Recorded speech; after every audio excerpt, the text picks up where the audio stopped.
Would you say that maybe the gravitation towards simplicity can be attributed in some way to just how noisy everything is? Yeah, that's a good point. There's so much out there. And I think that's part of the challenge today is that consumers are ADD. And if you look at, now we've got Gen Alpha, so we've got a new generation we need to figure out. And for better or worse, we raise them to have short attention spans.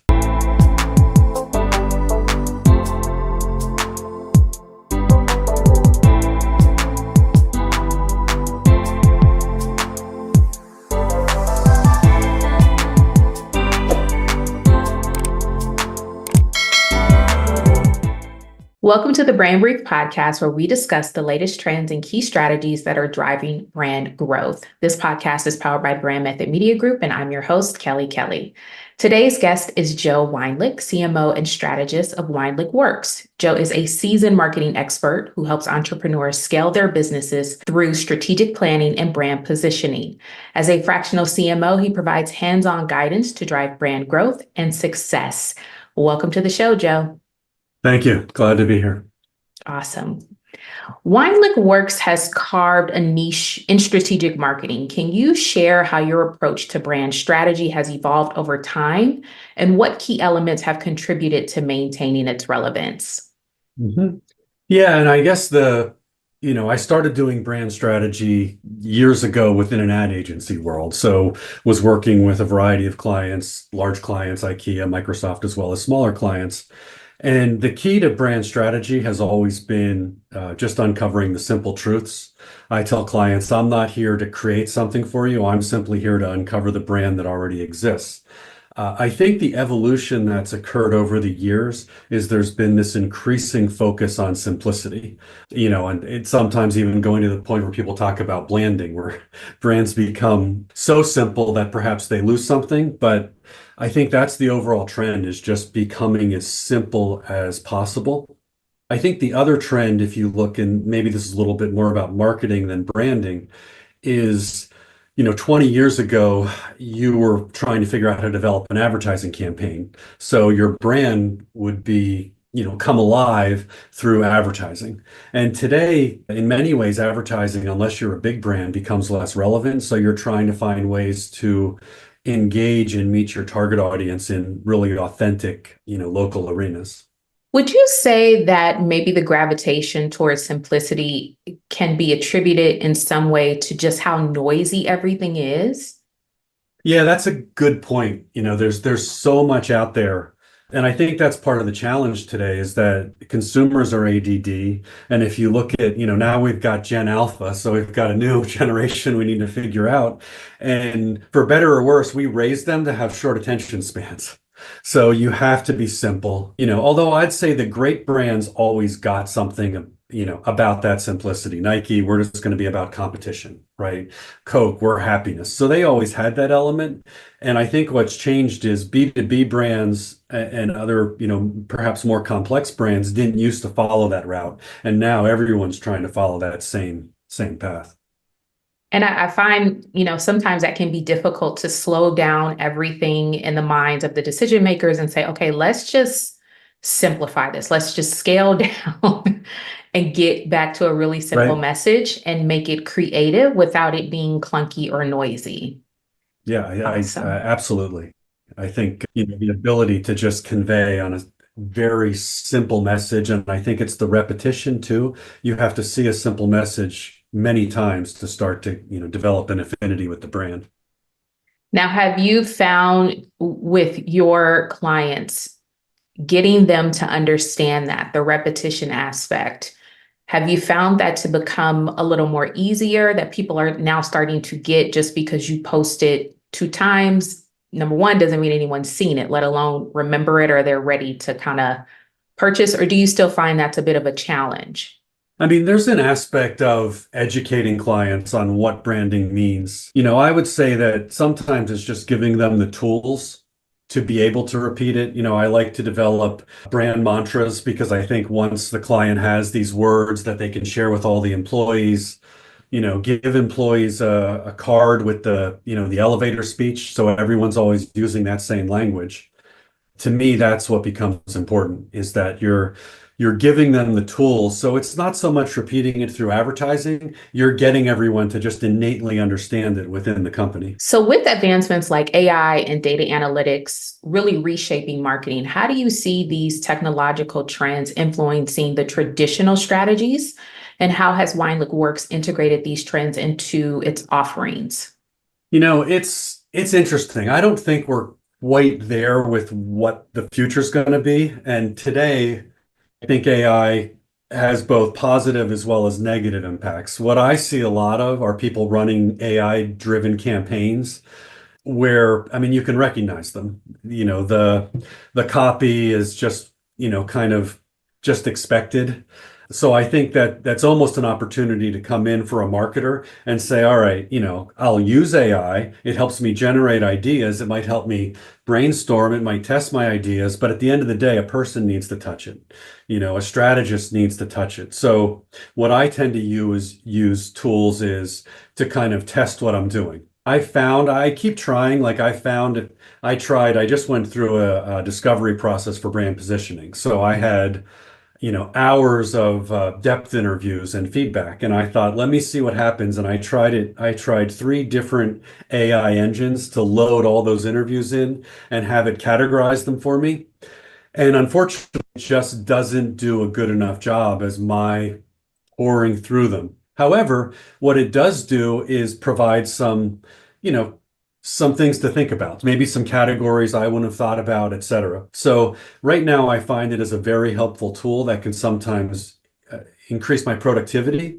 But currently, some people are using it to actually create marketing plans. And, the marketing plans AI creates are just going to be what's expected. And I think we need to do more for our clients than the expected. However, the tools are getting better and better. As you continue to train them, the feedback gets better and better. So I can't say in a year or two what that's going to mean and whether that ability to really create automated campaigns is going to just become a factor of marketing. And as marketers, we're going to have to stay more nimble and more on our toes to add value. Yeah, I can definitely attest to that. Certainly, and having been in the industry so long, you can pick it up right away. Now, I will say in the last 6 months, I've seen improvements with what it spits out. But to your point, I think as it stands right now, there still needs to be a touch from a strategist. And I think things are swinging back to that. Last year, everybody was so excited about it and they thought it was, very much plug and play. Oh, let me just ask it to create a marketing plan with no context of Right. what our business does. And people were kind of running with that. And I feel even people who aren't in our industry are starting to see, okay, this is looking, some of this stuff is sounding very generic. And that is where an experienced marketer now, maybe you don't need a 20-person robust marketing team, but right now, to your point, you still need someone to come in and make that connection and even feed it the information it needs to get more educated on your brand, not kind of everything that's out there, but what's going on with your business. Yeah, absolutely. Yeah, very true. Can you share some marketing strategies that have been particularly effective for your clients? Just something memorable. Okay, I'm trying to think. Maybe this doesn't come into memorable, but I believe in branding from the inside out, as I mentioned earlier. And to me, the most effective marketing strategy before you start going internally is to work internally. And obviously, part of that's partnering with sales. Salespeople are out there every day. I like to go on sales pitches, right? Salespeople are like, okay, you're giving us new language. Well, that doesn't work. I'm going to use what I always have. So the only way to prove it to them is to go out on a pitch and use it yourself. And if it works, great. Sometimes it doesn't, and you have to work with them. But I think that HR is the single biggest missed marketing and branding opportunity in most companies, right? HR sometimes runs more ads than the marketing department. They are recruiting people every single day. When someone comes in, they onboard them. And most employment manuals are just rule books of what not to do, right? As opposed to something that can be really inspirational and say, okay, what's it mean to be here? What's the brand? A job description should have an element of the brand in it. You're trying to sell the company.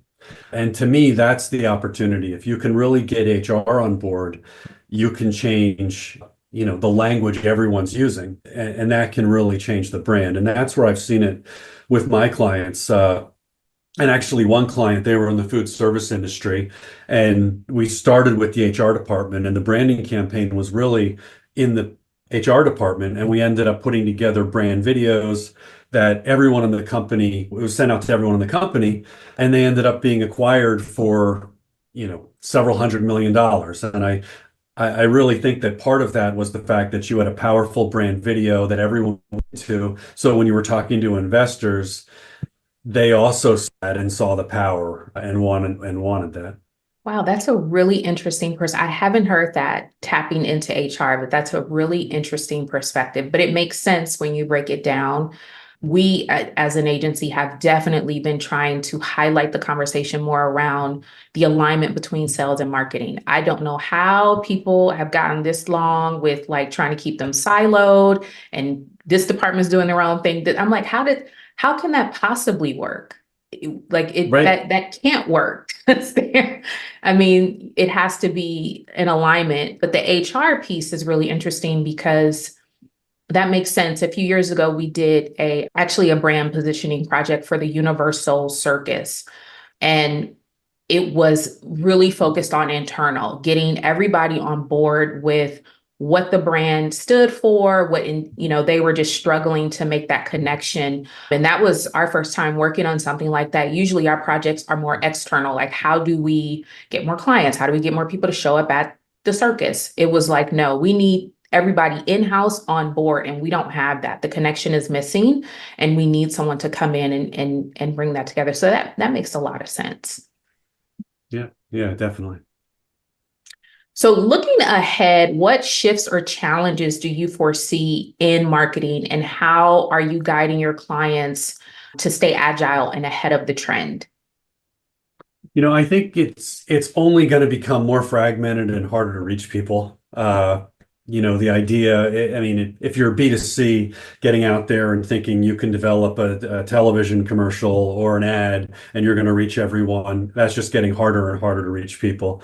And in the B2B arena, I think there's a challenge that people just have so many people contacting them, right? That it's almost impossible to get responses, right? I mean, a decade or so ago, you could leave someone a phone mail or an email or a phone message and you might get a response. Today, you're not. They're going to shut all of that down, and they're bombarded with emails, they're bombarded with social media. So cutting through that clutter, I think, is what's really challenging.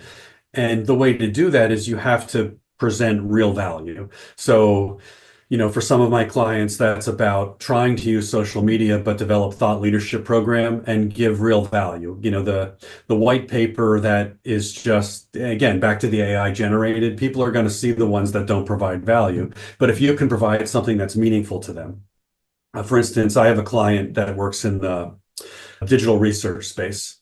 And they work with a lot of pharma companies and other companies, helping them to understand the users coming to their site. And in that case, if we're going to put together a white paper, let's give people real advice that they can implement, give them something. So give away a little bit of what you would do. So we're working on a white paper, top 10 things about your customers that they probably want. Fix these before you hire us, right? There's just certain things we all know that people can implement. And then, of course, you have to figure out how to reach them. And a lot of that becomes just hard work, making a personal connection. I think people are willing to connect on LinkedIn if there's a personal connection, if you offer them value, but they're afraid whenever you reach out to them that you just want to sell them. So you kind of have to go down a route of not selling them and just demonstrating that you're there to add value. Yeah. The value pieces, we've come in contact with, if we make suggestions on things, sometimes there's pushback about, well, I don't want to give away everything, but you're not giving away everything. You're giving value. And what are the odds that they can take this piece of valuable and just run the entire thing? It's not likely. It Right. might be a quick win for them, but then you're attached to that win. And ultimately, like I know when it comes down to all what it takes to execute a successful marketing plan, they don't want to do it. They don't want to do it. They get involved. They start posting here and there, and they're like, oh my gosh, like this is too much for me to handle on my own or for our team to handle on our own. And then it becomes, oh, well, who introduced us to this? And then they, will circle back. So I That's definitely interesting. think value is important. That's one of the biggest challenges, I think, is that there's this perception many times that social media is just something that's easy, someone can do it internally, and then it just becomes, up and down, up and down. They have time one week and they do a bunch of posts and then nothing for 3 weeks. And I think understanding the investment required to develop good content, to me, I like developing a content calendar where you say, we know in advance, Q1's about this, Q2, the summer's coming on, Q3's back to school, whatever those are, create a whole calendar, but then you have to have active campaigns going on. And to do that, you really do need either a really good internal person, or more likely you need an agency externally that can help come up with those concepts and has, an aspect of the creativity to really, and a team that can figure out how to create something that has legs. Yeah, and do the fulfillment. None of these platforms are very responsive when you pop in and out. They don't care that you didn't have time in the last 2 months. Consistency Right. continues to be part of what gets you more visibility. And then of course there's value on top of that. But the idea that you can just pop in and out and post when you can or when you feel like it is, certainly not the way to go. So yeah, that makes sense. So what's coming up for WeinlickWorks? What do you guys have coming up in 2025, or what's on the agenda, the horizon for you all? For me, it's really, I started this business within the last year. So I jumped from a career being client side and then working as a chief marketing officer. So some of that's been scaling up, and it's probably making a little bit of that, transition. So I have clients that I'm either working as a fractional CMO for. So I'm kind of in that role of trying to say, all right, you need to bring in an agency to help out with your social media, or how can I manage it? And then at the same time, I have doing the branding and positioning for. I think next year it's probably going to be more clients, continuing to do branding and positioning, but really trying to evolve that fractional CMO business where the clients that are branded, I can now help run their marketing department. So for me, I mean, that's exciting, but that's going to mean bringing partnerships together where I can have companies to do. I don't do the creative, so bring in a creative agency, a social media agency, PR, and managing the whole bucket of things. And I think this fractional is a trend that, I mean, it's growing. There's a lot more people doing it, but I think as a whole, the industry is still kind of defining what it is and helping to get the word out there. I was going to ask you about that, Joe, because in the last 6 months, I feel like that word is, or that title is not what people think it is. Sometimes I see calls for fractional CMOs, but if you read the scope or let's say the job description, it's a team. They're expecting the strategic part, but then also the delivery. So personally, I was confused. Like, I'm like, that's not a fractional CMO leads. They come in, Right. they are, the conduit between what the other C-suite is wanting to do and then what marketing as a team does. From what I understand, a fractional CMO is not putting together a LinkedIn ad campaign or putting together creative. They're not in Canva. So I was very confused by that. I see it growing more now. And the more that I meet more fractional CMOs, they seem to be capable of setting the boundary. But sometimes if I look at the scope, I'm like, that is not what fractional CMO should be doing. Yeah, it's true. I think in the same way, I mean, companies, I look at a fractional CMO, and I think sometimes companies will try to hire, say, someone at a marketing director level and expect them to do everything from the strategy to the work. And Yeah. I think sometimes they're doing the same thing by saying, well, maybe I can bring in a fractional CMO, get someone with tons of experience, but I still want them there, putting out LinkedIn posts. And I'm like, hey, you're wasting your money if you want me doing that. First of all, I know how to do it, but I'm not the best. There are people who just specialize in doing that. So, my pitch is, look, fractional CMO, I'm part of your leadership team. If you want me Right. to come to board meetings, I'm there for board meetings. If you're trying to get investors, I'm there to pitch investors. So I'm here for whatever strategically you want to get done. and then I'll find the best resources, whether they're in your company or elsewhere, to get other things done. And I agree, it's an evolution of the model of trying to understand. And there's a niche for that. I mean, obviously, a large company that can afford a real CMO in-house doesn't need that. But for a small company, it provides, a level of strategic leadership that they probably wouldn't be able to afford except at the fractional level. Yeah, 1,000%. We're starting to get more of that as well. Clients that are trying to, make our social media services or content services the totality of their marketing efforts. And we're like, that's not how it works. And then what is the context? Like, what is the strategy here beyond how often we're posting or even what we're posting? How does this all link back to what you guys are trying to do as a whole? Like that is that's a leadership role there that would establish that and then Right. pull all the pieces together. Yep. Yeah. All right. Well, that's going to wrap today's show. Thank you to our incredible guest, Joe Weinlick, CMO and strategist of WeinlickWorks. We'll have contact information in the show notes for anyone interested in getting in touch. And if you've enjoyed today's episode, please don't forget to like, subscribe, and leave a review. We'll see you next time.